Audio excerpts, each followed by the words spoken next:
Hey guys, so welcome to my channel. Today is Sunday and it's Clambake Day. I'm Elvis Lass on YouTube. I'm Michelle here in real life. And yeah, so we're going to do Clambake today. Now, I do the trailers every single week and it's Trailer Sunday. So I do a little review to a trailer. And yeah, we're on to Clambake. I've watched it very recently, so I am well in my mind all about Scott Hayward. I'm thinking about it. And it's interesting that yesterday we were looking at a song on Tribute Saturday that kind of mentioned Clambake. So yeah, when I said that I was going off to watch Clambake, I really am. I'm watching the trailer. But I've also watched Clambake like last week, I think it was yeah, or a few days ago or something. It was very, very recent. So yeah, let's get into Clambake for the trailer. We're going to watch the trailer. We're going to have a little discussion about it in the meantime. So Clambake's a 67 American musical directed by Arthur H. Nadell, Nadell, and starring Elvis Presley, Shelley Fabares, and Bill Bixby. I love Bill Bixby, he's one of my favourites. Written for the screen by Arthur Brown Jr., the film is about an heir to an oil fortune who trades places with a water ski instructor at the Florida hotel to see if the girls will like him for himself rather than his father's money. Clambake was the last of Presley's 4 films for United Artists. The movie reached number 15 on the National Weekly box office charts. So the plot I absolutely love. I think it's brilliant. Elvis and Will Hutchins. So Elvis and Will Hutchins swap places when they meet at a gas station. I think it's brilliant. So Elvis is playing the poor guy and Will Hutchins is playing the rich guy, and all the cigars and all the chat. And I just think it's fabulous because you see a different side of Elvis. And I've always said from all of the movies, I would like to marry Scott Hayward. Now, it's not my favouriteest movie, Clambake. It's not my worst by far. I think it's in my top 10 without a doubt. I watch it any day and I would never be bored. But Girl Happy's my favourite. And I love Live a Little, Love a Little. I think that's in my second favourite or third. So Clambake's not up there. But Scott Hayward is my favourite character, and I would love to marry Scott Hayward. I think he is the most genuinely beautiful characters Elvis plays. I think he's well-rounded. I think he's a beautiful guy. When he's talking to his dad at the end and he's like, and he goes, "Hello, Pa," and he's just so cute. It's like follow that dream, Elvis.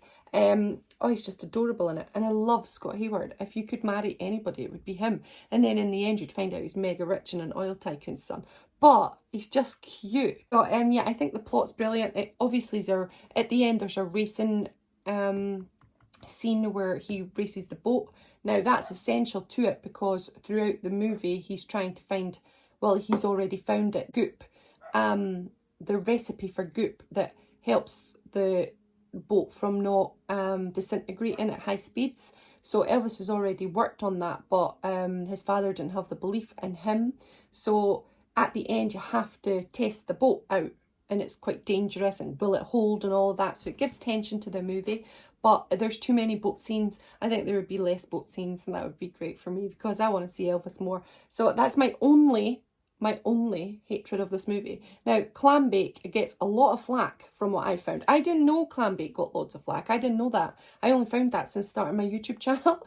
So when I'm talking about Clambake or I put Clambake up on Instagram, it always gets the worst reception. I never knew that. I thought Clambake was loved the world over. It's loved by me and so many other people because I know I've got my movie fans who are the best movie fans in the world are on my channel, and I see them a lot. So yeah, I know that there's loads of people that love Clambake, but there's loads of people who don't, which just surprises me, really surprised me. So production. After numerous delays, principal photography on Clambake began on March 22nd, 1967.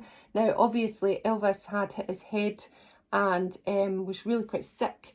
And also, he needed to lose a little bit of weight, the studio said, because they're just annoying.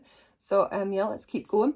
In 1985 book Elvis on Me, in which Sandra Harmon collaborated with Priscilla Presley, she writes that at the time of filming began on Clambake, Elvis's growing distress with the quality of this film's led to a despondency, accompanied by overeating that made his weight balloon, which is such a shame. During this time, owing to the involvement of Larry Geller, a hairstylist who became one of the guys, Presley was growing increasingly interested in religious studies and spirituality, and was reading a great deal of subjects that Colonel Parker felt that were distracting Elvis from his performances, and he ordered the singer not to read any books while the film was being shot. Production was halted for nearly 2 weeks halted in the middle of filming when Elvis fell and hit his head in the mansion where he was living during the shooting, resulting in a mild concussion. Now, this is a big thing, and I think a lot think stuff changed for Elvis after that, and there are articles and there are things, growing thoughts that maybe affected him in later years. But yeah, you can look up that in your own personal time. It's really interesting. There's so many essays and stuff out there. If you go and have a look, they're really interesting. Although set in Florida, only some second unit stock footage was shot there, including the prominent use of the Miami Maritime Stadium where the Clambake speedboat race was filmed. Yeah, so with California close-ups of Elvis and Bill Bixby cut in, virtually the entire film was shot in Southern California, resulting in the scene where the sun seemingly setting over the ocean in the east. So yeah, I wouldn't know anything about that. That goes over my head. And probably that's what the people who make the movies always think. They'll just go over the majority of people's heads, and then the people who do notice, well, just who cares? That's what they'll think, I bet. So yeah, let's see. Reception. Here we go. Are we ready for this? The film premiered in October 1967, but did not have a wide release until December. The New York Times, I have to put my glasses on for this, called the film a real Christmas clinker and a silly, tired little frolic, remarking that even staunch Presley admirers, and we're one of them, when he delivers the likes of Fun in Acapulco and Viva Las Vegas, will have to strain to justify this one. Thompson panned everything in the film, including the co-stars, the music, a predictable finale, and the overuse of rear screen projection, and the obvious location shots at the west coast of the USA. Variety ran a positive review, declaring it one of Presley's top offerings to date, backed by a legitimately premised storyline, melodic songs, acceptable acting, and winding with a particular water race. The film has all the makings of being of Presley's heaviest grossers. Kevin Thomas of the Los Angeles Times wrote, like most Presley pictures, this one is pleasant and unpretentious, yet has a synthetic appearance. The starlets look lacquered and the sets plasticized, and there's much reliance on process work. I don't think that's the truth, but yeah. The monthly film bulletin. Are we ready for this, Biff? Are you ready for this? Right, let's see. Presley floats amiably through a flimsy story, enlivened only by an occasional touch of humour and an engaging performance from James Gregory as a drawling Texan oil. He is fantastic. I love him. The review thought that the only really jarring note is the very unpersonable heroine. So yeah, they're going at Elvis again, aren't they? Whoa! Film Inc. felt Presley and Fabry's had none of the chemistry that showed in Girl Happy, and Presley himself considered Clambake to be his worst movie. Okay, saying all of that, we're going to go and watch the movie trailer. You just said the magic word. Clambake? Yeah. Hey, Clambake, don't have Clambake. It's Elvis cooking up a storm of entertainment in Clambake. Elvis throws the wildest beach party since they invented the bikini and the beat. You know something, Paul? I would have traded everything you've ever given me for one thing. For trusting me. I always trusted you. Just trying to make things easy is all. That's just it, Paul. I don't want things easy. I want to be able to make my own mistakes and work them out. He had confidence, a little thing called confidence. There's no job too immense when you've got confidence. I hope you know how to take care of yourself. I call karate. Oh, shut up. Elvis Go-Go's on water.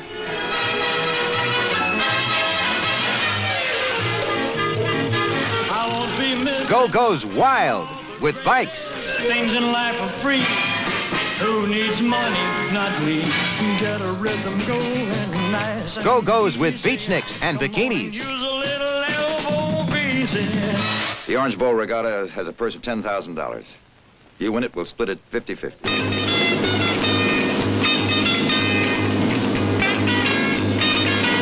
It's Elvis barreling and belting out that wild Presley beat. Hey, hey, hey, hey, we're gonna give it that special touch. Oh, I want her, and I need her. Yes, you really have everything, everything but love. Clambake, gonna have clambake. Mama's little baby loves clambake, clambake. Mama's little baby loves clambake. Mama's little baby. It's a bikini bake. Mama's little baby loves clambake. It's a song bake. Gonna have clambake. It's a fun bake. It's Elvis in Clambake.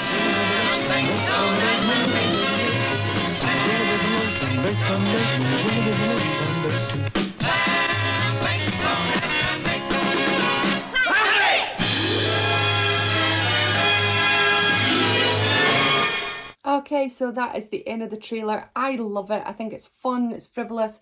Now, we have, obviously, from this whole video that we've done, we can see that Elvis was sick and ballooned with weight because he was just so devastated with the movies, and also he had a really bad concussion, but I still think he delivered. I think his acting is spot on. The little scene at the end with the father, and you can see what I was talking about in the start. Isn't it wonderful? I think he's beautiful, and it harkens back to the days of the Follow That Dream speeches, and I just think he's wonderful in this movie. I love it. And throughout all of the movies, he's given his all, no matter how he's feeling. So if you think about it, he's feeling so despondent, yet he's given so much. That's it. So thanks for joining me for Clambake. Please put all your thoughts and comments down below. I'd love to hear from you, even if you don't like Clambake, obviously. Pop it down in the comments below. I love everybody, all of us, to have a discussion. We don't need to agree with each other as long as we're kind to each other. That's the most important part, isn't it? All right, so thanks very much. Take care of yourself, and Clambake, gonna have Clambake. See you later, guys. Bye, everyone.